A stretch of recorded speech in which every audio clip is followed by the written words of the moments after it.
Coming to the stage is our last Ignite speaker, hailing from Dover, New Jersey. Dover! A senior double majoring in psychology and Spanish will have all of you on the edge of your seats with her story, We All Do It. Let's keep the energy going for Virginia Cabrera.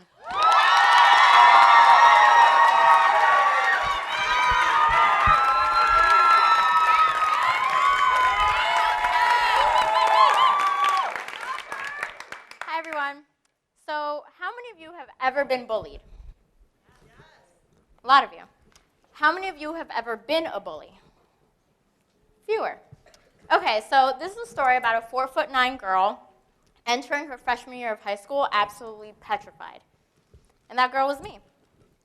I would walk around the hallways in fear of everyone who towered over me. I was even small enough to fit in a locker.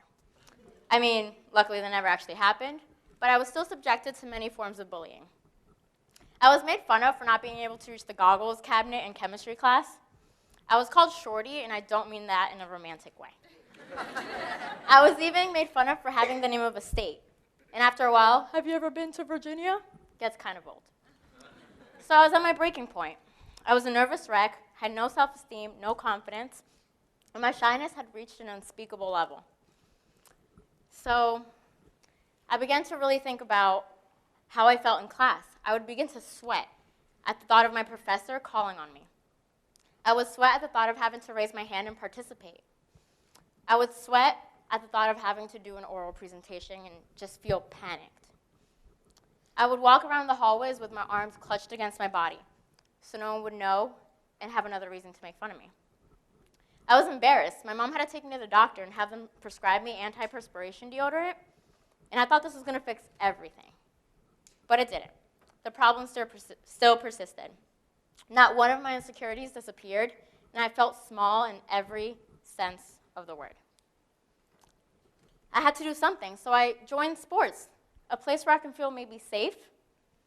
So I joined softball because I'm Dominican, and I thought I'd be good at it. I wasn't. I only ever hit a triple once. I joined cheerleading because they needed someone small enough to throw in the air. But the most important thing that I gained from doing sports is friends, a support system, people who I could count on. I started to see leadership potential in myself that I had never even known about before. I even became editor-in-chief of the yearbook, and that was mainly to make sure no humiliating pictures of me ended up in it. But by some miracle, I became homecoming queen senior year of high school. I really didn't know how this had happened, and I didn't even run with anyone. I felt really undeserving of this type of recognition, but it was a title I was going to carry with me. But something really strange happened going into college.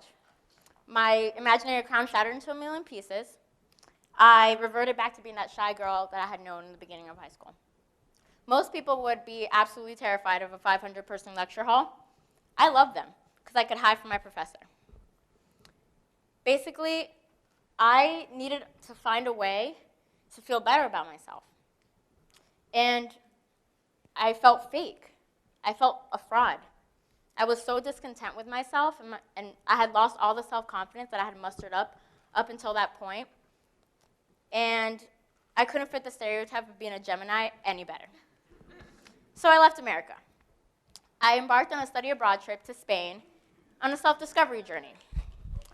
I lived in Valencia for 4 months, but I was able to visit places like Madrid, Barcelona, and Sevilla.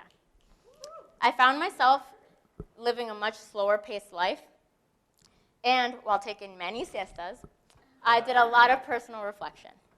I wrote in my journal every day, and while sipping on the occasional sangria, I mustered up regaining confidence and newfound independence.